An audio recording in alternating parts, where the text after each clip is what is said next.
Hey guys, तो कैसे हैं आप सब। Welcome back to the another video. आज की इस वीडियो में हम प्रिंसिपल ऑफ माइक्रो इकोनॉमिक्स 1 करने वाले हैं, जो कि सेमेस्टर 1 के स्टूडेंट्स के लिए होने वाला है। ठीक है, चाहे आप किसी भी कोर्सेज से हो, अगर आपका सिलेबस सेम है तो आप इस वीडियो को देख सकते हैं। सबसे पहली बात मैं आपको बता दूं कि आपके पास टाइम बहुत ही कम है आपके मतलब इन कॉन्सेप्ट्स को समझने के लिए। हर सब्जेक्ट में मैं बोलता हूँ कि आपके पास अच्छा खासा टाइम है, लेकिन इस सब्जेक्ट में ऐसा क्यों बोल रहा हूँ, क्योंकि देखो इकोनॉमिक्स जो है वो भी माइक्रो इकोनॉमिक्स स्पेशली ये बहुत ही ज़्यादा कॉम्प्लिकेटेड सब्जेक्ट होने वाला है। ठीक है, आपको जितने भी कॉन्सेप्ट्स हैं वो समझ में आएंगे या नहीं आएंगे ये कुछ कहा नहीं जा सकता। तो इसलिए मैंने यहाँ पे तो बहुत ही शॉर्ट आंसर्स लिखे हुए हैं और बहुत ही शॉर्ट तरीके से मैं आपको समझाने की कोशिश करूँगा। लेकिन ऑनेस्टली अगर मैं बताऊँ आपका, अगर आपको डिटेल में इसको समझना है, अगर किसी भी कॉन्सेप्ट को आपको डिटेल में समझना है तो इस वीडियो से कॉन्सेप्ट उठाना और यूट्यूब पे जाके सर्च करना। द्विवेदी गाइडेंस नाम का एक चैनल है, वहाँ पर उनके वीडियोस में काफ़ी अच्छी तरीके से आपको डिटेल में चीज़ें समझा दी जाएंगी। वैसे तो कोशिश करूँगा कि आपको इसी वीडियो में समझ में आ जाए। ठीक है, फिर बता रहा हूँ बहुत ही कॉम्प्लिकेटेड सब्जेक्ट होने वाला है। अगर आपकी आंसर राइटिंग अच्छी नहीं है, एक बढ़िया लेवल की नहीं है, तो आप बहुत ही मिनिमम आंसर लिख के आ पाओगे वहाँ पे। ठीक है, और ग्राफिकल प्रेजेंटेशन बहुत ही ज़्यादा होने वाला है इस चैप्टर में, सॉरी इस सब्जेक्ट में। तो ग्राफिकल प्रेजेंटेशन जितना आप कर पाओ, टेबुलर प्रेजेंटेशन जितना आप कर पाओ, उतना आपके लिए बेनिफिट रहेगा। ठीक है, problem of allocation of resources with the help of PPC. देखो यहाँ पे इंपॉर्टेंट हो जाता है पीपीसी। पीपीसी क्या होता है ये चीज़ समझ लोगे आप तो काफ़ी सारे क्वेश्चन पीपीसी से बनेंगे। पीपीसी का मतलब होता है प्रोडक्शन पॉसिबिलिटी कर्व। ठीक है, प्रोडक्शन पॉसिबिलिटी कर्व कह सकते हैं या प्रोडक्शन पॉसिबिलिटी फ्रंटायर कह सकते हैं। दोनों का मतलब जो होता है वो सेम होता है, पीपीसी आ सकता है या पीपीएफ आ सकता है। ठीक है, the problem of allocation of resources is about to using limited resources to produce maximum benefit. Resources like land, labour and machinery are scarce, so society must include. ठीक है, मस्ट डिसाइड। देखो अब यहाँ पे बोला गया है कि हम जो भी हमारे रिसोर्सेज है उसे किस तरीके से एलोकेट करना है, इस चीज़ को लेकर प्रॉब्लम होती है। क्यों? क्योंकि लिमिटेड रिसोर्सेज है और उनसे हमें मैक्सिमम बेनिफिट निकालना पड़ता है, मैक्सिमम ज़्यादा से ज़्यादा लोगों की वांट्स और नीड्स को सेटिस्फाई करना पड़ता है। तो ये हमारे कुछ सेंटर प्रॉब्लम्स है। ठीक है, तो सोसाइटी को नहीं डिसाइड करना पड़ेगा व्हाट टू प्रोड्यूस, क्या प्रोड्यूस करना है, हाउ टू प्रोड्यूस, किस तरीके से कौन सी टेक्नोलॉजी लगा के प्रोड्यूस करना है, लेबर इंटेंसिव या कैपिटल इंटेंसिव मेथड से। फॉर होम टू प्रोड्यूस, कौन से सेक्टर के लिए, कौन से सोसाइटी के ऐसे ग्रुप के लिए, इंडिविजुअल्स के लिए ये प्रोड्यूस करना है। ठीक है, PPC explains helps explain this. PPC shows the maximum combinations of two goods that can be produced with the available resources। अब यहाँ पर मैं आपको एग्जाम्पल के द्वारा समझाता हूँ कि इसमें बोला क्या गया है। ठीक है, इसमें बोला है कि हमारे पास दो गुड्स हैं। ठीक है, हमारे पास दो गुड्स है, जैसे मान लो अगर मेरे पास ये लैंड है, एक रिसोर्सेज है, लैंड है। ठीक है, अब हमारे पास यहाँ पर दो गुड्स है, हमारे पास दो गुड्स है, तो मैं क्या करूँगा, आधे में ए और बी गुड्स है, तो आधे में 50% में मैं एक गुड्स को प्रोड्यूस करूँगा और 50% में दूसरे गुड्स को। तो ये हमारा हो गया एक कॉम्बिनेशन। फिर मैं ये भी कर सकता हूँ, दूसरे कॉम्बिनेशन बनाऊँ तो मैं ये भी कर सकता हूँ, 80-20 कर सकता हूँ। ठीक है, तीसरे में बनाऊँ तो मैं ये कर सकता हूँ कि 20 पे मतलब 20% पे अगर मैं बी प्रोड्यूस कर रहा हूँ तो 80% पे ए कर लूँ। तो इस तरीके से जब हम अवेलेबल रिसोर्सेज के साथ दो गुड्स को प्रोड्यूस करने के कॉम्बिनेशंस को बनाते हैं तो वो हमारा पीपीसी होता है, प्रोडक्शन पॉसिबिलिटी कर्व। ठीक है, अभी आपको मैं ग्राफिक टेबुलर फॉर्म से समझाऊंगा तो आपको चीज़ें समझ में आ जाएंगी। ठीक है, जैसे अगर एग्जांपल के लिए मैं आपको बता दूं, ऊपर एक सेकेंड ऊपर का, जैसे कॉम्बिनेशन, ध्यान से समझना, ए बी सी डी। ठीक है, यहाँ पर कुछ कॉम्बिनेशन लिखे हैं मैंने। यहाँ पर मान लेते हैं, यहाँ पे हो गया ब्रेड और ये बटर। ठीक है, ब्रेड और बटर, ये एक गुड और ये दूसरा गुड। ठीक है, तो अगर मैं बात करता हूँ कि मैंने ये ब्रेड के 15 यूनिट बनाए तो ये हमारा 0 है। ठीक है, इसके 14 अगर मैं बनाता हूँ तो मैं इसका 1 बना पाऊँगा। ठीक है, जाहिर सी बात है, अगर मैं 15 अगर सिर्फ ब्रेड पे फोकस करूँगा तो बटर तो बना नहीं पाऊँगा। अगर मैं ब्रेड पे थोड़ा कम फोकस करके 14 यूनिट बनाता हूँ तो 1 प्रोड्यूस कर पाऊँगा मैं बटर का।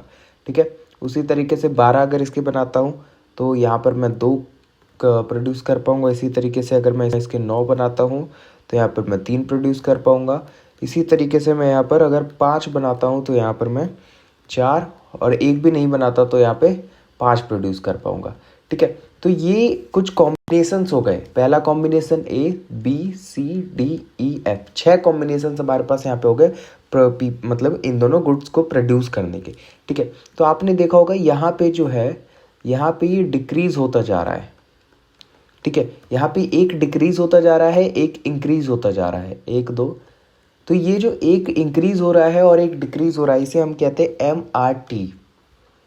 इसे हम क्या कहते हैं? MRT, marginal rate of transformation. ठीक है, क्या कहते हैं? Marginal rate of transformation. तो ये चीज़ याद रखना। और दूसरी बात होती है यहाँ पर यहाँ पे आ रहा है, बोलेगा आपको कर्व बनाने को, यानी ग्राफ बनाने को। तो उस समय पे आप कैसे बनाओगे ग्राफ? तो कुछ नहीं करना आपको, जो मैंने टेबल बनाया है ऐसा ही आपको टेबल बना देना है। बस आपको याद रखना है, एक घट रहा होगा, एक बढ़ रहा होगा। ठीक है, या फिर इसी को टेबल को याद कर लो और यहाँ पे बस आपको प्लॉट कर देना है। अभी आपके पास उतना टाइम नहीं है, आप कॉन्सेप्चुअल डिटेल में सीखो। यहाँ पे 1 2 3 4 5 ये x एक्सिस है। ठीक है, ये y एक्सिस है और ये 0 है हमारा। ठीक है, तो आप ये देखो कि 15 और 0 है, तो 15 तो ये पॉइंट हो जाएगा। ठीक है, 14 1 14 कहीं यहाँ पे पड़ेगा, तो ये हो जाएगा 14। ठीक है, और 12 और 2 का कॉम्बिनेशन है, 12 और 2 का कॉम्बिनेशन है, तो ये रहा यहाँ पे। ठीक है, 9 और 3 का कॉम्बिनेशन है, ये यहाँ पे 5 कहीं यहाँ पे पड़ेगा, 5 यहाँ पे पड़ेगा, जिसका 4 के साथ कॉम्बिनेशन है, और 0 5 का। ठीक है, तो ये जो शेप बनेगा ये कुछ इस तरीके का बनेगा। ठीक है, ये जो शेप बनेगा ये कुछ इस बनने वाला है। इसकी जो शेप होगी वो कॉनकेव होगी। ठीक है, इसकी जो शेप होगी वो कॉनकेव होगी, याद रखना ये चीज़। ठीक है, दूसरी बात अगर हम बात करते हैं नेक्स्ट क्वेश्चन की, तो उम्मीद करता हूँ पीपीसी आपको समझ में आ गया होगा। कॉनकेव देखो यहाँ पे वैल्यू के अकॉर्डिंग होता है, कॉनकेव भी हो सकती है, कॉन्वेक्स भी हो सकती है, और स्ट्रेट भी हो सकती है। ठीक है, बट आपको जितना यहाँ पे एक्सप्लेन करके आना है उतनी मैंने चीज़ आपको बता दी। ठीक है, दूसरी बात करते हैं difference between change in demand and change in quantity demanded. Change in demand और चेंज इन क्वांटिटी डिमांडेड में क्या डिफरेंस होता है? इस अगर हम इसकी बात करें, the entire curve shift left और right due to the non price factors like income, taste, price of related goods. Example, if people's income increases, the demand for luxury cars increases, shifting the demand curve to the right. ठीक है, देखो easy language में आपको समझाता हूँ। अगर आपकी कल को इनकम इंक्रीज होती है तो आपकी डिमांड चेंज हो जाएगी, आपकी डिमांड इंक्रीज हो सकती है, आपकी डिमांड किसी दूसरे गुड से उठ के दूसरे गुड पे चली जाएगी। आप जहाँ अभी लोकल शूज़ पहनते हो वहाँ आप जॉर्डन के शूज़ मांगने लगोगे। ठीक है, लेकिन चेंज इन क्वांटिटी डिमांडेड क्या होते हैं? चेंज इन क्वांटिटी डिमांडेड का मतलब है आप जितनी क्वांटिटी में कोई चीज़ खरीदते थे उससे ज़्यादा क्वांटिटी डिमांड करने लगोगे। It is movement along the same demand curve caused by a change in the price of the product. ठीक है, if the price of apples falls from 50 रुपये किलो टू 40 रुपये kilo, people will buy more apples. ठीक है, अगर कल को price की वजह से मान लो कल को कुछ ऐसी, मान लो आईफोन की बात करूँ, अगर आईफोन मान लो 40,000 की जगह अगर 5,000 में मिलने लगा तो क्या होगा? लोग 8 खरीद के ले लेंगे। ठीक है, 10 खरीद लेंगे। या यहाँ पे एग्जांपल ले लो, 50 रुपये किलो से 40 रुपये किलो हो गया तो लोग ज़्यादा खरीदने लगेंगे। तो यहाँ पर क्वांटिटी में चेंज आया है और ऊपर डिमांड में चेंज आया है। ठीक है, समझ में आ रहा है? यहाँ पे क्वांटिटी में चेंज आया है और यहाँ पर डिमांड में चेंज आया है। जैसे अगर आपको कहीं टेस्ट पसंद नहीं आया, किसी जो रेस्टोरेंट की चाउमीन का टेस्ट पसंद नहीं आया, तो आप दूसरी जगह पर जाओगे। ठीक है, और फिर आपकी डिमांड जो है वो चेंज हो जाएगी, आप दूसरी जगह पे जा सकते हो, आप बर्गर खा सकते हो। ठीक है, लेकिन अगर कहीं पे डिमांड चाउमीन जो है, चाउमीन सस्ती कर दी गई, अच्छी चाउमीन सस्ती कर दी गई, तो वहाँ पर आप और ज़्यादा डिमांड करने लगोगे। ठीक है, बजट लाइन क्या होता है? बजट लाइन क्या होता है मैं आपको बताता हूँ। Budget line budget line represents all the combination of two goods that a consumer can buy within their budget given the prices of the goods.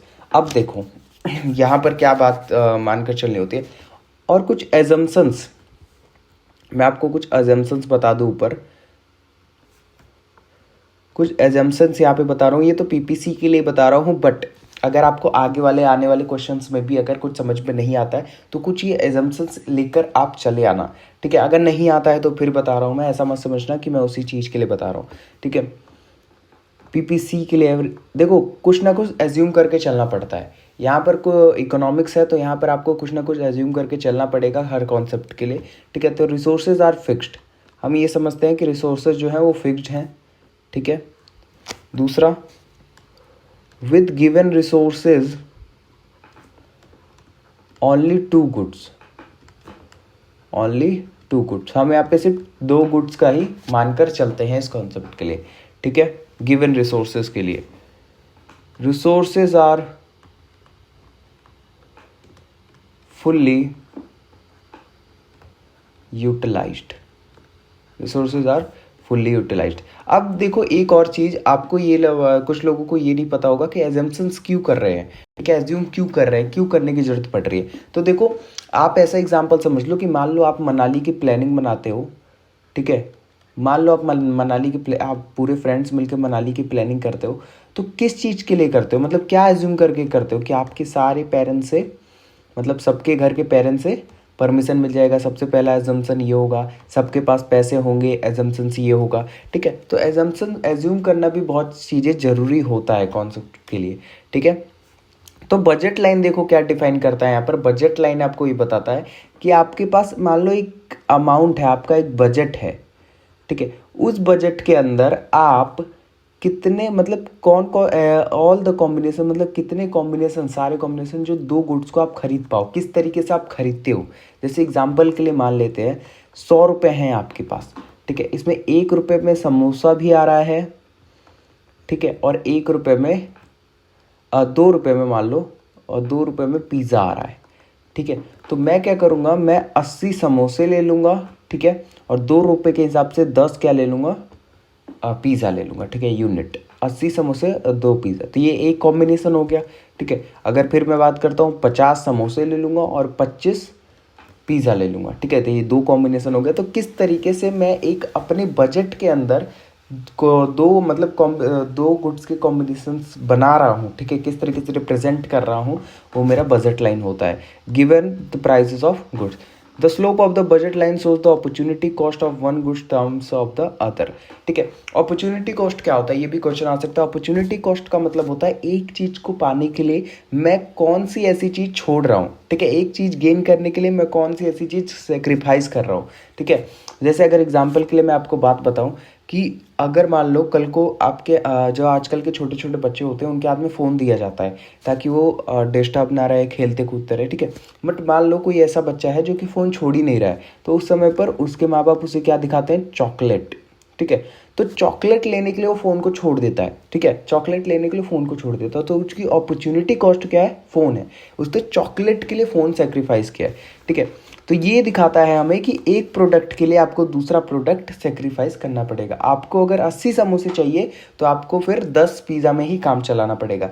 यानी यहाँ पे जो आप 15 पिज़्ज़ा एक्स्ट्रा ले रहे हो वो आपका अपॉर्चुनिटी कॉस्ट माना जाएगा, ठीक है।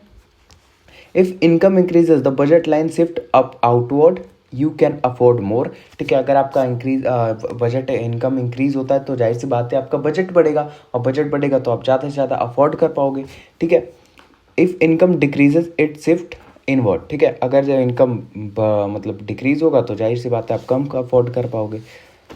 Consumer equilibrium with the help of indifference curve, ठीक है। इंडिफरेंस कर्व की मदद से हमें कंज्यूमर इक्विलिब्रियम यहाँ पर बताना है, ठीक है। कंज्यूमर इक्विलिब्रियम होता क्या है यहाँ पर, जब पहले तो यूटिलिटी समझ लो एक बार, इसको समझने से पहले आप एक बार यूटिलिटी समझ लो, ठीक है। और जितने भी ग्राफ है वो मैं कोशिश करूंगा आपको वीडियो के लास्ट तक आपको बताने की।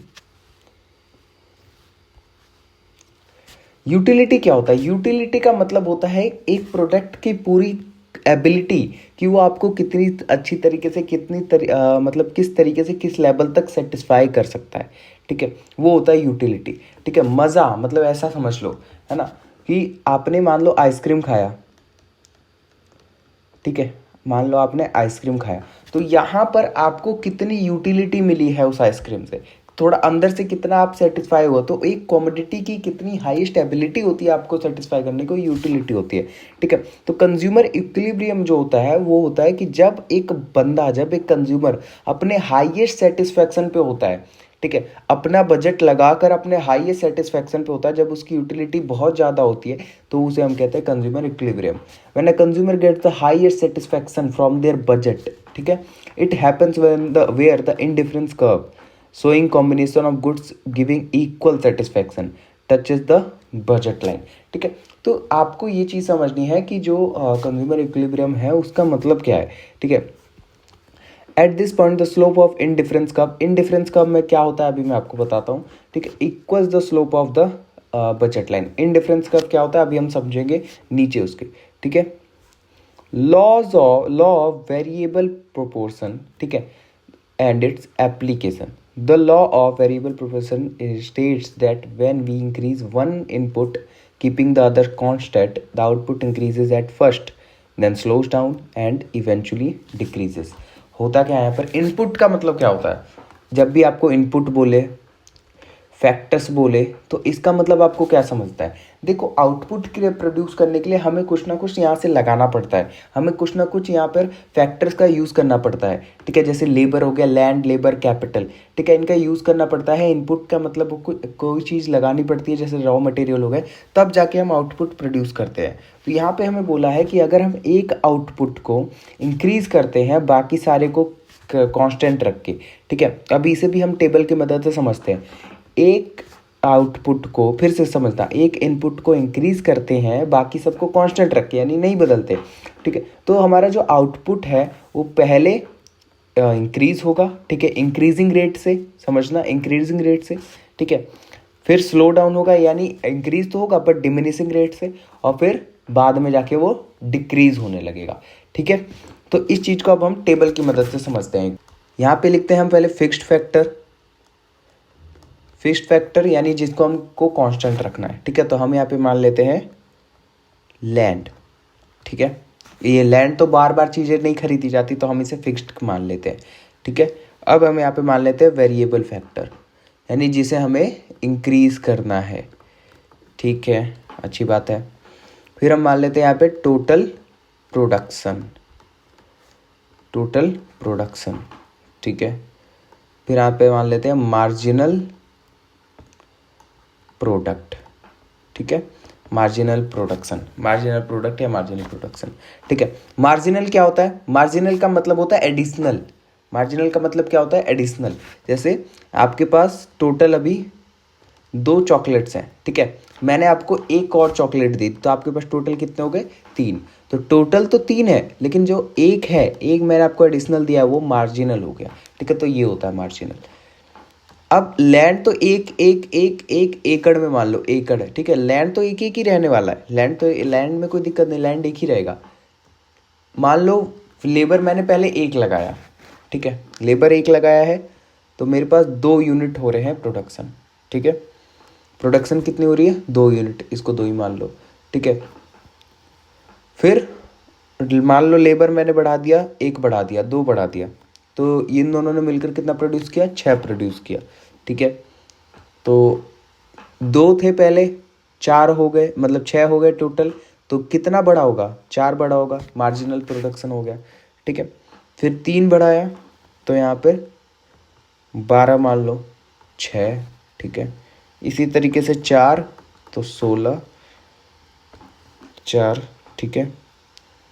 फिर यहाँ पर 5 तो 18, 2, ठीक है।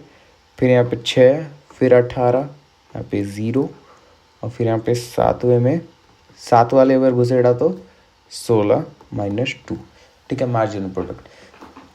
तो अब आप देखोगे कि जब मैंने 1 लेबर लगाया था तो वो 2 प्रोडक्शन कर रहा था, ठीक है। जब मैंने 2 लगाया तो 6 कर रहा था, 3 लगाया तो 12 कर रहे थे, 4 लगाया तो 16 करने लगे, 5 लगाया तो 18 करने लगे, 6 लगाया तो इस तरीके से आप पहले देखो कि जो यहाँ पे मतलब प्रोडक्शन है, ठीक है, प्रोडक्शन है, पहले वो क्या कर रहा है, आउटपुट जो है वो इंक्रीज हो रहा है, पहले आउटपुट इंक्रीज हो रहा है। देखो यहाँ से 2 से 6 हुआ, ठीक है, 6 से 12 हो रहा है, यानी इंक्रीज तो हो रहा है, लेकिन वो भी मतलब इंक्रीजिंग रिटर्न के साथ, इंक्रीजिंग रेट के साथ, ठीक है। पहले यहाँ पे 4 का डिफरेंस है, फिर यहाँ का 6 का डिफरेंस है, ठीक है। तो इसी तरीके से इंक्रीजिंग रेट के साथ वो इंक्रीज हो रहा है, ठीक है। बट फिर आप देखोगे कि वो अचानक से ही यहाँ पर देखो, फिर यहाँ पे 4 का डिफरेंस है, फिर यहाँ पे 2 का डिफरेंस आ गया। इंक्रीज तो हुआ, 16 से 18 तो हुआ, लेकिन बीच में जो डिफरेंस है वो 2 का है, यानी डिमिनिशिंग रेट के साथ इंक्रीज हो रहा है, ठीक है। फिर यहाँ पे देखोगे आपकी -2 हो चुका है, 18 से 16 हो चुका है, यानी 3 फेजेस यहाँ पर आएंगे। आप यहाँ पर लिख सकते हो कि अच्छा आंसर बना के, पहले तो टेबल बना के यहाँ पर टेबल को अच्छे से इंक्रीज, बहुत ही लंबा आंसर चला जाएगा, ठीक है। तो 3 फेजेस क्या है, सबसे पहले क्या हुआ, टोटल आउटपुट इंक्रीज हुआ इंक्रीजिंग रेट के साथ, ठीक है, पहले बिगिनिंग में। फिर क्या हुआ, टोटल आउटपुट इंक्रीज हुआ डिमिनिशिंग रेट के साथ, फिर टोटल आउटपुट डिक्रीज होना स्टार्ट हो गया, ठीक है। आया समझ? तो relationship between average cost and marginal cost क्या होता है? मार्जिनल बता चुका हूं मैं आपको। एवरेज कॉस्ट क्या होता है? Total cost divided by the number of units produce, कितना यूनिट प्रोड्यूस हो रहा है और हमारा टोटल कॉस्ट कितना, इन दोनों को जब हम डिवाइड करेंगे तो एवरेज कॉस्ट आ जाएगा, ठीक है। Marginal cost the cost of producing 1 extra unit, तो इसे हम कहते हैं मार्जिनल कॉस्ट, ठीक है। मान लो आपकी 4 रोटी जो है वो 10 रुपये में बन रही है, और जब आप 5 रोटी बनाओगे तो ये 12 रुपये में बनेगी, ठीक है। तो जो आपकी मार्जिनल कॉस्ट कितना हो गया, वो 2 रुपये, क्योंकि एक एडिशनल यूनिट बनाने में हमारा कितना कॉस्ट लगा है वो आता है हमारा MC, ठीक है। तो देखो MC रिलेशनशिप इनके बीच में क्या होता है, when MC great lower short run and long run equilibrium under monopoly. Monopoly market क्या होता है? मोनोपोली मार्केट का मतलब होता है जहां पर किसी एक कंपनी का, किसी एक इंडस्ट्री का पूरा, मतलब एक फॉर्म का पूरा वहाँ पर मतलब राज हो, मतलब डोमिनेट कर रहा हो, ठीक है। बाकी और कोई कॉम्पिटिटर ना हो, कोई एक पर्टिकुलर सामान के लिए बस वही एक कॉम्पिटिटर हो और कोई ना हो, मतलब वही एक सेलर हो और कोई ना हो इन द शॉर्ट रन, ठीक है। तो हमसे बोला है शॉर्ट रन इक्विलिब्रियम और लॉन्ग रन इक्विलिब्रियम बताना है मोनोपोली के अंदर, ठीक है। अब monopoly can earn super normal profit because there are no competitors and it sets price higher than cost, ठीक है। तो शॉर्ट रन में क्या होता है कि मोनोपोलिस्ट जो होते हैं कि जो मतलब सिंगल सेलर होते हैं किसी एक पर्टिकुलर प्रोडक्ट के, वो वहाँ पे सुपर नॉर्मल प्रॉफिट कमा सकते हैं। शॉर्ट रन का मतलब अभी जैसे 1 साल के अंदर, ठीक है, शॉर्ट पीरियड ऐसा कह सकते हैं, तो सुपर नॉर्मल प्रॉफिट कमा सकते हैं। क्यों? क्योंकि वहाँ पे कोई कॉम्पिटिटर नहीं है उनका, ठीक है। वो प्राइस काफ़ी ज़्यादा हायर चार्ज कर सकते हैं, ठीक है। उनको इस शॉर्ट रन में किसी तरीके का कोई बड़ा खर्चा नहीं है, तो सुपर नॉर्मल प्रॉफिट मतलब नॉर्मल प्रॉफिट से ज़्यादा, बहुत ज़्यादा, ठीक है। तो कॉस्ट से काफ़ी ज़्यादा हायर प्राइस रखेंगे, उन्हें किसी तरीके का कोई बड़ा खर्चा नहीं है लॉन्ग रन शॉर्ट रन में, तो वहाँ पर जाहिर सी बात है प्रॉफिट जो होगा वो सुपर नॉर्मल होगा ही होगा। यहाँ पे जो होता है वो रेवेन्यू है वो कॉस्ट से काफ़ी ज़्यादा हाई होता है, ठीक है। आया समझ? काफ़ी ज़्यादा हाई होता है। फिर अगर बात करूँ, जैसे शुरुआत में तो सुपर नॉर्मल प्रॉफिट आएगा, ठीक है, उसके बाद जो आएगा फिर नॉर्मल प्रॉफिट आ जाएगा जब वो इक्वल, मतलब जितना वो रेवेन्यू हो रहा है वो उसके कॉस्ट को कवर करने के लिए काफ़ी होता है, ठीक है। फिर आता है मिनिमम लॉस के साथ, कि लॉस हो पर कम से कम हो। लॉन्ग रन की बात करें, इफ बैरियर्स लाइक पेटेंट्स और large scale cost exist the monopoly continues to earn profits, ठीक है। अब मैं बताता हूँ आपको कि अगर लॉन्ग रन की मैं बात करता हूँ तो वहाँ पर प्रॉफिट तो होगा, बिकॉज ये वो मोनोपोली है उसकी, किसी एक पर्टिकुलर प्रोडक्ट के लिए मार्केट में मोनोपोली चल रही है। लेकिन जब पेटेंट्स जैसे खर्चे आ गए, ठीक है, या लार्ज स्केल जैसे कॉस्ट आ गए, तो वहाँ पर तो सुपर नॉर्मल प्रॉफिट नहीं हो पाता है, ठीक है। और company holding a patent for a new drug can charge high prices without competition, ठीक है। तो देखो, अगर कंपटीशन होता, अगर कॉम्पिटिटर होता तो काफ़ी और ज़्यादा चीज़ों में खर्चा लगता, जैसे एडवर्टीजमेंट में खर्चा लगता, ठीक है। तो उस समय पर तो नॉर्मल सुपर नॉर्मल प्रॉफिट के बारे में सोच भी नहीं सकते थे, है ना। लेकिन शॉर्ट रन में क्या हो रहा है, आपको पेटेंट की उतनी टेंशन नहीं है, लेकिन लॉन्ग रन में आपको पेटेंट लेना पड़ेगा जो कि काफ़ी ज़्यादा चार्जेबल होता है, तो उसकी वजह से वो प्रॉफिट उतना नहीं जा पाएगा, ठीक है। परफेक्ट कंपटीशन मार्केट में क्या होगा, इन शॉर्ट रन फर्म्स में अर्न प्रॉफिट और losses because prices can very. Short run में क्या होगा कि फर्म प्रॉफिट भी कमा सकती है, लॉसेस भी हो सकते हैं उसको, क्योंकि प्राइसेस बदलते रहते हैं। आपको कॉम्पिटिटर्स के अकॉर्डिंग, आपको मार्केट में कॉम्पिटिटर्स आपके किस तरीके से प्राइस डिटरमाइन कर रहे हैं, क्या वहाँ पे रहने वाला है, सब चीज़ें उसे देखकर अपने प्राइसेस को सेट करना पड़ता है, जो आपके प्रॉफिट और लॉस दोनों का फैक्टर बन सकता है, ठीक है। In the long run, due to the free entry and exit, firms can make only normal profits, prices stabilize. ठीक है, तो यहाँ पर देखो परफेक्ट कंपटीशन मार्केट में क्या होता है कि एंट्री जो होती है वो फ्री होती है। फ्री एंट्री का मतलब क्या है कि वहाँ पर किसी तरीके का कोई बैरियर नहीं होता कि कोई भी फॉर्म आके नहीं लगा सकता वहाँ पे मार्केट, या कोई फॉर्म यहाँ पे प्रोडक्शन नहीं कर सकता। वहाँ पे आते हैं लोग, फर्म्स आते हैं और आराम से अपना बिजनेस करते हैं, प्रोडक्शन करते हैं, तो इसलिए फर्म्स जो है वो नॉर्मल प्रॉफिट ही अर्न कर पाती है। Wheat farmers compete if some make high profits, new farmers enter, increasing supply, reducing prices. अब क्या होता है, मान लो चार कॉम्पिटिटर्स हैं, मान लो, ठीक है, 4 कॉम्पिटिटर्स हैं और जो इसके बायर हैं वो इनसे 10 रुपये में बर्गर खरीद रहे हैं। ठीक है, 10 रुपये में बर्गर खरीद रहे हैं चारों कॉम्पिटिटर। अब इन बायर जो होगा उसके पास तो 4 ही ऑप्शन है ना, बायर जो होगा उसके पास 4 ही ऑप्शन है। अब मान लो एक नया कॉम्पिटिटर आ गया, ठीक है, एक नया बर्गर वाला आया, उसका जो बर्गर है वो थोड़ा बढ़िया भी है और वो 9 रुपये में दे रहा है, तो जाहिर सी बात है ये चारों भी अपना प्राइस कम करने लगेंगे। ठीक है, कंपटीशन को, कॉम्पिटिटर को बीट करने के लिए। फिर तीसरा आया, उसने 8 रुपये कर दिया, तो फिर सारे प्राइस कम करने लगे। तो इस तरीके से वो ज़्यादा सुपर नॉर्मल प्रॉफिट नहीं हो पाता। ठीक है, causes for the existence of oligopolistic forms. Oligopolistic forms क्या होते हैं, पहले तो ये समझो ऑलिगोपोली होता क्या है। ऑलिगोपोली जो है वो 2 ग्रीक वर्ड से मिलकर बना है। ठीक है, 2 ग्रीक वर्ड से मिलकर बना है। ऑलिगी इसका मतलब होता है फ्यू, ठीक है, और पॉलियन इसका मतलब होता है टू सेल। ठीक है, तो इस वर्ड का तो मतलब आपको समझ में आएगा। फ्यू टू सेल का मतलब होगा कि कुछ ही बंदे हैं, कुछ ही प्रोडक्शन है, कंपनीज हैं, कुछ ही फॉर्म्स है जो कि किसी चीज़ को प्रोड्यूस कर रही है, किसी पर्टिकुलर गुड्स को प्रोड्यूस कर रही है। ठीक है, तो ये एक ऐसी मार्केट सिचुएशन होती है जब इसमें कुछ ही फॉर्म्स हों, ठीक है, कुछ ही फॉर्म्स हो जो कि होमोजीनियस का मतलब होता है कि सेम टाइप के प्रोडक्ट बनाना। होमोजीनियस या डिफरेंशिएटेड प्रोडक्ट बनाते हैं। ठीक है, होमोजीनियस का मतलब क्या हो गया, जैसे सिम वाली कंपनीज देख लो। ठीक है, सिम वाली कंपनीज देख लो, वो क्या कर रही हैं, बना रही हैं सिम, बस उनका ब्रांड अलग है। ठीक है, बना रही हैं वो सिम लेकिन उनका ब्रांड अलग है।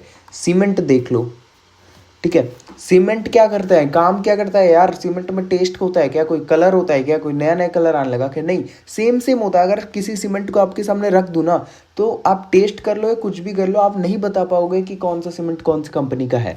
ठीक है, तो इनका ब्रांड अलग होता है लेकिन होते ये सेम ही है, तो ये होमोजीनियस प्रोडक्ट हो गए। और या फिर डिफ्रेंशिएटेड प्रोडक्ट बनाते हैं। डिफ्रेंशिएटेड प्रोडक्ट का मतलब प्रोडक्ट की लाइन तो सेम है बट उनका टेस्ट अलग होता है, जैसे कोको कोला और पेप्सी। ठीक है, सॉरी, हाँ, कोको कोला और पेप्सी।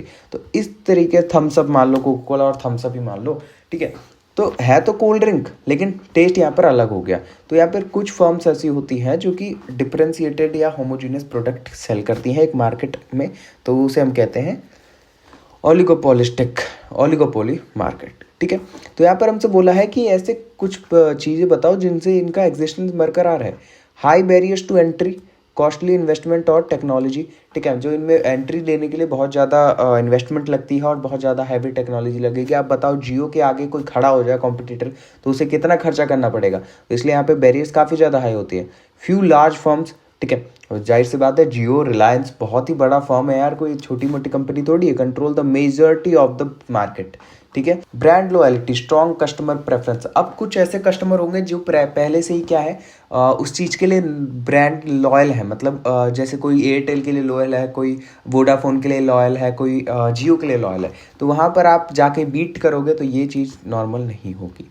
ठीक है, smartphones brands like Apple, Samsung dominate due to the high brand value and technology. ये सब तो ये चीज़ मैं आपको बताने की जरूरत नहीं है। Marginal rate of technical substitution, marginal rate of technical substitution short notes के क्वेश्चन है, ये आ सकते हैं। ठीक है, marginal rates shows how one input can replace another to produce the same level of input. It decreases as inputs are substituted because efficiency reduces. ठीक है, यहाँ पर बोला है कि इसका मतलब क्या होता है, इसका मतलब होता है कि किस तरीके से हम एक इनपुट को रिप्लेस करते हैं अनदर के साथ, मतलब किसी और के साथ। देखो, आउटपुट सेम रहने वाला है, ठीक है, आउटपुट सेम रहने वाला है, लेकिन हम इसे किस तरीके से मतलब यहाँ पर रिप्लेस करेंगे। ठीक है, अभी फिर से इसको मैं आपके टेबल से जिससे आपको ज़्यादा क्लियर हो जाएगा। देखो, जैसे अगर हम टेबल से समझे इसको, तो कॉम्बिनेशन फिर से मान लेते हैं ABCD। ठीक है, एक मान लेते हैं इनपुट हम कैपिटल को और एक लेबर को। ठीक है, और यहाँ पे प्रोडक्शन तो हम सेम ही रखेंगे, 100 100 100 100 100। यहाँ पे 0 ज़्यादा लग गया। ठीक है, तो कैपिटल मान लो हमारा 50 है। ठीक है, फिर 40 है, फिर हमने 33 किया, 28 किया, फिर 25। लेबर क्या है, 1 2 3 4 5। तो यहाँ पर आपसे देखो डेफिनेशन आप पढ़ना कि कैसे हम एक इनपुट को रिप्लेस करते हैं दूसरे के साथ, ताकि हम same level of output produce कर सकें। तो देखो, जब मेरे पास 50 रुपये थे ना, तो मैंने एक ऐसा मान लो जैसे मेरे पास 50 रुपये थे, तो मैंने एक लेबर को काम पे रखा। ठीक है, अब एक लेबर को काम पे रखा तो मैं उसे एक लेबर को पैसा भी ज़्यादा दूंगा, वो बढ़िया प्रोडक्शन करेगा, तो प्रोडक्शन कर दिया उसने 100 यूनिट। ठीक है, अब मैंने क्या किया, थोड़ा पैसा खर्च किया, 2 को रखा, तो अब मेरे पास कितने 40 रुपये। ठीक है, फिर मैंने थोड़ा पैसा खर्च किया, 3 को रखा, अब मेरे पास कितने 33 रुपये। सेम लेवल ऑफ प्रोडक्शन हो रहा है यहाँ पे। फिर मैंने थोड़ा खर्च किया, 4 को रखा। ठीक है, इस तरीके से देख रहे हो कि मैं किस तरीके से इसको कम कर रहा हूँ इसको बढ़ाने के लिए। ठीक है, एक को रिप्लेस कर रहा हूँ दूसरे के साथ, ताकि मेरे को same level of output generate हो सके। ठीक है, आया समझ। नेचुरल मोनोपोली, अब नेचुरल मोनोपोली यार क्या होती है, ये तो आपको समझ में आ जाना चाहिए। नेचुरल मोनोपोली होती है जहाँ पे एक सिंगल फॉर्म ही डोमिनेट कर रहा हूँ नेचुरली। ठीक है, मतलब यहाँ पर किसी प्रकार की मतलब ऐसी चीज़ कोई दूसरा एंट्री कर ही ना पाए, ऐसा समझ लो, कोई दूसरा एंट्री कर ही ना पाए, चाह कर भी ना कर पाए। जैसे रेलवे को मान लो ना, आप रेलवे को मान लो, दूसरा आ जाएगा क्या यहाँ पर पटरी बिछाने लगेगा, नहीं, ऐसा नहीं होता है। तो वहाँ पर नेचुरल मोनोपोली होती है। ठीक है, यहाँ पर दूसरा कोई बंदा, दूसरा कोई एंट्री ले ही ना पाए। ठीक है, जैसे electricity company supply power more cheaply when there is no competition. ठीक है, अब मान लो इलेक्ट्रिसिटी जो कंपनीज हो गई, वो अगर ज़्यादा से ज़्यादा कंपटीशन होने लगे, तो आपकी इलेक्ट्रिसिटी की बिल भी बहुत ज़्यादा आएगी। ठीक है, गिवन गुड्स और इन्फीरियर गुड्स क्या होते हैं। ठीक है, गिवन गुड्स और inferior goods, demand decreases with the price due to the lack of substitutes. देखो, यहाँ पर क्या होता है, गिवन गुड्स का मतलब क्या होता है कि ये ऐसे गुड्स होते हैं जो कि जिनकी प्राइस अगर इंक्रीज हो, ठीक है, इनकी प्राइस अगर इंक्रीज हो तब भी लोग खरीदेंगे। ठीक है, कि इनकी प्राइस इंक्रीज हो तब भी लोग खरीदेंगे। क्यों? क्योंकि सब्सटीट्यूट नहीं है इनका। सब्सटीट्यूट का मतलब, अरे यार ये नहीं मिल रहा है तो ये ले लूँगा। ठीक है, BMW नहीं मिल रही है तो सब्सटीट्यूट में मर्सिडीज़ ले लूँगा। तो सब्सटीट्यूट नहीं होता, इसकी वजह से इनका प्राइस इंक्रीज भी होता है। ठीक है तब भी इनकी डिमांड जो है वो इंक्रीज होती रहती है। ठीक है, जैसे ब्रेड हो गया, तो ब्रेड गरीब आदमी क्या करेगा, ब्रेड अगर वो नहीं खाएगा तो उसका जो मतलब ब्रेकफास्ट नहीं कर पाएगा। तो ब्रेड चाहे इंक्रीज हो प्राइस उसका, फिर भी उसकी डिमांड उतनी ही रहेगी। क्यों? क्योंकि उसका कोई सब्सटीट्यूशन नहीं है उसके पास। ठीक है, अभी कोई मत बोल देना रस्क है, तो ये अलग की बात है, एज्यूम करके चलना पड़ता है, बताया ना मैंने। Demand decreases when income arises. ठीक है, इन्फीरियर गुड्स क्या होता है, डिमांड इसकी डिक्रीज हो जाती है इन्फीरियर जब इनकम हमारा अराइज। जैसे लोकल गुड्स मान लो, ठीक है, लोकल शूज़ मान लो। ठीक है, अब डिमांड के, अब मेरी इनकम इंक्रीज हो गई, तो मैं क्या यहाँ पर लोकल शूज़ पहनूंगा? नहीं पहनूंगा, मैं जॉर्डन के शूज़ पहनूंगा। ठीक है, तो मैं महंगे महंगे ब्रांड के शूज़ पहनूंगा। जैसे अगर फिर से मैं एग्जांपल दूं, अगर मेरी इनकम इंक्रीज हो गई तो मैं सेंट्रो कार पे बैठूंगा? नहीं बैठूंगा, मैं फॉर्च्यूनर लूँगा, मैं BMW लूँगा। तो इसकी डिमांड तो डिक्रीज हो गई ना इन्फीरियर गुड्स की। तो ये डिमांड डिक्रीज हो जाती है जब हमारी इनकम राइजेस हो जाती है, इनकम बढ़ जाती है। ठीक है, एवरेज रेवेन्यू और मार्जिनल रेवेन्यू बताने की जरूरत नहीं है, कॉस्ट वाला ही सिस्टम है, बस रेवेन्यू लगा दिया गया है। ठीक है, cross elasticity of demand. Elasticity of demand क्या होता है, पहले इस चीज़ को अच्छी तरीके से अब हम समझेंगे। ठीक है, फिर आगे बात करें। देखो, इलास्टिसिटी ऑफ डिमांड से क्वेश्चन आ सकते हैं, तो मैं आपको एक बार अच्छी तरीके से एक्सप्लेन कर देता हूँ। इलास्टिसिटी आपने कहीं ना कहीं सुना होगा, इलास्टिक सुना है, रबड़ बैंड है ना, वहाँ पर क्या होता है जब हम खींचते हैं तो उसका साइज और शेप जो है वो चेंज होता रहता है। तो इसका क्या मतलब है, ये चेंज है। ठीक है। तो जब भी डिमांड में किसी फैक्टर की वजह से चेंज आते हैं, ठीक है, जब भी डिमांड किसी एक प्रोडक्ट और सर्विसेज की डिमांड में चेंज आता है, उसका जो डिमांड है वो फ्लक्चुएट होता है, तो उसे हम इलास्टिसिटी ऑफ डिमांड्स कहते हैं। ठीक है, क्यों आता है फ्लक्चुएशन? फैक्टर्स की वजह से, अलग अलग फैक्टर्स में चेंज होती है तो फ्लक्चुएशन आता है। ठीक है, एक फैक्टर हमारे पास हो गया प्राइस। ठीक है, प्राइस बढ़ेगा उसकी डिमांड गिर जाएगी, यहाँ पे फिर डिमांड में चेंज हो गया। प्राइस घटेगा उसकी डिमांड बढ़ जाएगी। ठीक है, ये फिर से डिमांड में चेंज होगा। तो जब भी हमारा किसी फैक्टर की वजह से डिमांड में हमारे पास चेंज देखने को मिलता है, फ्लक्चुएशन देखने को मिलता है, तो इलास्टिसिटी ऑफ डिमांड कहलाता है। ठीक है, अच्छा, तो अब डिग्री, इलास्टिसिटी ऑफ डिमांड की डिग्री क्या होता है? डिग्री का मतलब होता है किस तरीके से हम उसे मेज़र करेंगे। तो यहाँ पर 5 डिग्री हमारे पास दी गई है, समझ लो आपके काम आएगी। 5 डिग्री यहाँ पर दी गई है। पहला, परफेक्टली, इन 5 डिग्री की मैं आपको कर्व भी बता दूंगा। यहाँ पे देखो, कर्व बताने में मुझे कोई दिक्कत नहीं है, ऊपर वाले नीचे वाले जो भी क्वेश्चंस है, लेकिन दिक्कत ये है कि आप कौन से कर्व समझ पाओगे, कौन से कर्व समझ नहीं पाओगे। ठीक है, इस चीज़ से दिक्कत है। अगर आप वो कर्व समझने बैठोगे तो बाकी सब वो हो जाएगा। ठीक है, तो परफेक्टली इन इलास्टिक का मतलब क्या होता है? इसमें होता है नो चेंज इन डिमांड, ठीक है, due to change in price, factors like price. ठीक है, यहाँ पर क्या होता है कि कोई चीज़ नहीं होता प्राइस में, कोई चीज़ नहीं होता डिमांड में, प्राइस के चेंज होने के कारण। फैक्टर्स में कोई भी चेंज हो, प्राइस में, डिमांड में उसके चेंज नहीं हो, इलास्टिक। ठीक है, यहाँ पे इन्फिनिटी होता है। तो परफेक्टली इलास्टिक का मतलब क्या होता है? यहाँ पे देखो, जो मतलब इलास्टिसिटी ऑफ डिमांड होता है वो इन्फिनिटी होता है। तो इसका मतलब क्या है? इसका मतलब है very large change in demand due to small और नो चेंज इन फैक्टर्स। ठीक है, जब हमारे फैक्टर्स में स्मॉल चेंज और या फिर ना के बराबर या फिर नहीं, जब भी चेंज ही नहीं होता, उसके बावजूद भी जो डिमांड में काफ़ी ज़्यादा बड़ा चेंज देखने को मिलता है, तो हम इसे कहते हैं परफेक्टली इलास्टिक। ठीक है, आगे समझ। फिर आता है हमारे पास तीसरा क्या होता है? Unitary elastic. ठीक है, इसमें जो ईडी की वैल्यू होती है वो होती है हमारे पास 1। ठीक है, ईडी की वैल्यू कितनी होती है? 1। इसका होता है इक्वल, जितना चेंज फैक्टर्स में आएगा, ठीक है, जितने प्रतिशत का चेंज फैक्टर्स में आएगा उतने ही प्रतिशत का चेंज डिमांड में आएगा। ठीक है, 10% अगर प्राइस में चेंज हुआ है तो 10% ही चेंज किस में होगा? डिमांड में होगा। ठीक है, ये होता है हमें यूनिटरी चेंज। ठीक है, यूनिटरी इलास्टिक। फिर आता है रिलेटिवली इलास्टिक। ठीक है, इसमें क्या होता है?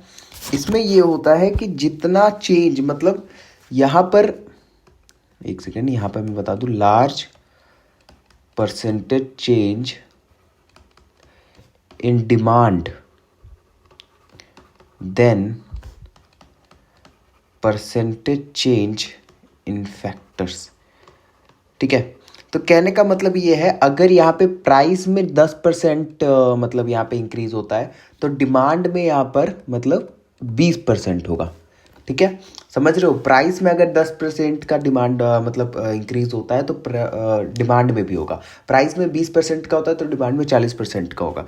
तो कहने का मतलब ये है कि जो जितना प्राइस में होगा उतना, उससे ज़्यादा डिमांड में होगा, रिलेटिवली इलास्टिक वाले में। ठीक है, इसी का दूसरा आ जाता है रिलेटिवली इनइलास्टिक।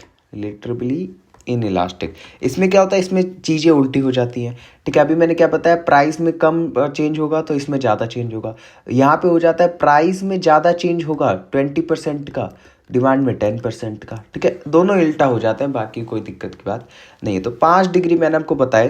ठीक है, और एक वीडियो में एक और बात बता दूं मैं आपको, अगर कोई चीज़ समझ में नहीं आती है, कोई भी टॉपिक आपको डिटेल में समझनी है, मेरी वीडियो से इस वाले में समझ में नहीं आ रहा, तो नीचे डिस्क्रिप्शन में एक चैनल का लिंक है, या फिर या तो आप टॉपिक उठाओ, जाके वहाँ पर सर्च कर सकते हो, द्विवेदी गाइडेंस के नाम से होगा, और या तो आप मतलब चैनल पे जाके ढूंढ सकते हो, ठीक है। तो उस चैनल का लिंक मैं आपको डिस्क्रिप्शन में दे दूंगा, आप इजीली उसे कवर कर सकते हो। अपॉर्चुनिटी कॉस्ट क्या होती है? अपॉर्चुनिटी कॉस्ट ये होती है, जो मैंने आपको बता दिया अपॉर्चुनिटी कॉस्ट, 3 सेंट्रल प्रॉब्लम्स भी बता दिया, what to produce, how to produce, from whom to produce, ठीक है। And law of demand, law of demand state that as the price of goods decreases it demand increases.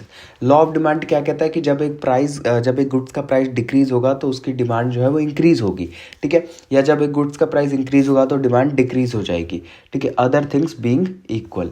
समझ में आया? तो law of demand ये कहता है the reasons of downward slope, ठीक है। वाई द कर्व जो होता है, इसका जो ग्राफ बनता है वो क्यों डाउनवर्ड होता है, ठीक है। Substitution effect, people switch to cheaper alternatives, ठीक है। क्या होता है कि जब भी डाउनवर्ड इसीलिए होता है कि जो मतलब लोग होते हैं वो सब्सटीट्यूट गुड्स को चूज़ कर लेते हैं, क्या पता उनको कहीं सस्ता मिल रहा हो, ठीक है। इनकम इफेक्ट, क्या पता उनकी इनकम कम हो गई तो इसी वजह से डिमांड भी कम हो गया। तो इस चीज़ को लेकर lower prices increases purchasing power, ठीक है। कई बार होता है अगर प्राइस आपका लोअर लगेगा तो ज़्यादा से ज़्यादा लोग खरीद पाएंगे। डेटर्मिनेंट्स का मतलब होता है कौन कौन से ऐसी चीज़ें हैं जिससे वो अफेक्ट हो जाता है, जैसे इनकम हो गया, प्राइस हो गया, टेस्ट हो गया, सब्स्टिट्यूट हो गया, पॉपुलेशन हो गया। Factor affecting price elasticity of demand, price elasticity of demand क्या होता है? देखो, प्राइस इलास्टिसिटी ऑफ डिमांड का मतलब होता है प्राइस की वजह से कितना चेंज आया और क्या चेंज आया डिमांड में, उसे हम प्राइस इलास्टिसिटी ऑफ डिमांड कहते हैं, ठीक है। इसका न्यूमेरिकल भी आ सकता है, तो न्यूमेरिकल का आपको फॉर्मूला याद रखना है, ठीक है। न्यूमेरिकल का आपको फॉर्मूला याद रखना है बस, वो होता है percent change in quantity demanded, ठीक है। मैं बोल रहा हूँ, अगर आपको राइटिंग समझ में नहीं है तो मैं आपको मुंह से बोल के बता रहा हूँ। और परसेंट चेंज इन प्राइस, ठीक है। Percent change in quantity demanded eight purchase change in price, ठीक है। अब एक बार देखते हैं कि ये जो ऊपर वाला है percent change in quantity demanded, sorry, ये कैसे निकालेंगे? तो ये कैलकुलेट करने के लिए आप change in quantity upon quantity करोगे, तो इंटू 100 करोगे तो ये आप निकाल पाओगे, ठीक है। ये होगी ओल्ड क्वांटिटी, जितनी पहले क्वांटिटी थी, ठीक है।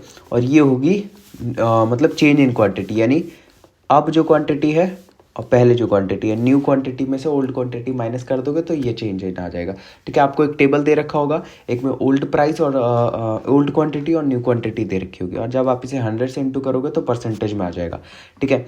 इसकी बात करें तो वही हो जाएगा change in price upon old price into 100, तो इस तरीके से निकल जाएगा और बड़ी इजी आप कर सकोगे, ठीक है। तो फिर कौन कौन से फैक्टर्स हैं जो कि इसे अफेक्ट करते हैं? नेचर ऑफ गुड्स, कितना नेसेसिटी है उसकी, कितनी की ज़रूरत है उसकी, ठीक है। लग्जरी है या हम किसी भी तरीके से यूज़ कर सकते हैं।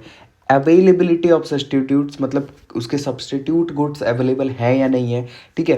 प्रोपोर्शन ऑफ इनकम, इनकम के ऊपर का expensive goods have elastic demand, ठीक है।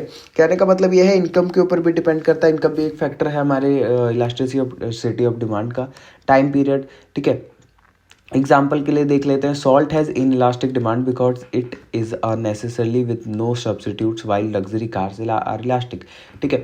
तो जो सॉल्ट्स होते हैं वो इलास्टिक डिमांड इसीलिए होते हैं, उनकी जो डिमांड है तो इलास्टिक इसलिए होते हैं, इन इलास्टिक सॉरी, क्योंकि उनका कोई सब्सटीट्यूट नहीं है। आप नमक की बजाय क्या डालोगे भाई? चीनी की बजाय गुड़ डाल सकते हो, नमक की बजाय क्या डालोगे, ठीक है। लेकिन जो लग्जरी कार्स होती है, BMW नहीं लोगे तो मर्सिडीज ले लोगे, तो इनकी डिमांड इलास्टिक होती है, ठीक है। Market equilibrium and it determinations, ठीक है। Market equilibrium it is the point where the quantity demanded equal the quantity supplied, मतलब मार्केट जितना क्वांटिटी डिमांड कर रहा है उतना ही प्रोड्यूसर्स उसे सप्लाई कर रहे हैं, उस पॉइंट पे हम क्या कहते हैं? मार्केट इक्विलिब्रियम में है, ठीक है।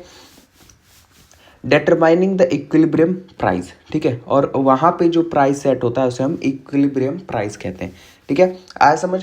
मतलब जितना, मान लो अगर एग्जाम्पल के लिए मानते हैं कि अगर 20 किलो चावल जो है वो मार्केट डिमांड कर रहा है और 20 किलो चावल वहाँ पे प्रोड्यूसर उन्हें सप्लाई कर रहा है, ठीक है। तो demand is equal to supply, तो उस पॉइंट पे जो प्राइस होगा इक्विलिब्रियम प्राइस होगा, और वो मार्केट वहाँ पे इक्विलिब्रियम में कह सकते हैं हम, ठीक है। At 20, demand and supply for oranges are both 100 kilo, ठीक है। If price rises to 30, demand drops but supply increases, creating surplus, ठीक है। तो यहाँ पर कहा गया है कि प्राइस जो है 20 रुपये में जो प्राइस था वो डिमांड और सप्लाई दोनों के लिए इक्वल था, मतलब उतने ही जैसे भी यहाँ पे मैंने बताया ना आपको कि ऑरेंजेस मान लो 100 किलो ऑर्डर सब डिमांड किए जा रहे हैं, 100 किलो सप्लाई हो रहे हैं, कितने रुपए में? 20 रुपये। तो इक्विलिब्रियम में है मार्केट, इक्विलिब्रियम प्राइस क्या हो गया? 20 रुपये हो गया। ठीक है। Utility theory of consumer equilibrium. Consumer equilibrium मैंने क्या होता है ये बता दिया, यूटिलिटी क्या होता है। ठीक है। Consumer is in equilibrium when they maximise satisfaction by spending with their budget. ठीक है। This happens when the marginal utility per rupee spent on all goods is equal. ठीक है। तो आपको वही चीज एक्सप्लेन कर देनी है जो मैंने आपको ऊपर बताई थी। Difference between utility analysis and indifference curve analysis. Indifference curve analysis और यूटिलिटी एनालिसिस का मतलब क्या होता है? देखो, measure satisfaction in numbers. Utility जो मतलब एनालिसिस होती है वो नंबर्स में जिसे हम कार्डिनल नंबर्स भी कहते हैं, कार्डिनल नंबर्स में यूटिलिटी को सेटिस्फैक्शन को मेजर करती है। यानी आपको एक आइसक्रीम से 15 यूनिट का यूटिलिटी प्राप्त हुआ या 10 यूनिट का, यहाँ पर हमें नंबर्स के फॉर्म में ये हमें बता देती है यूटिलिटी एनालिसिस कर्व जो होता है।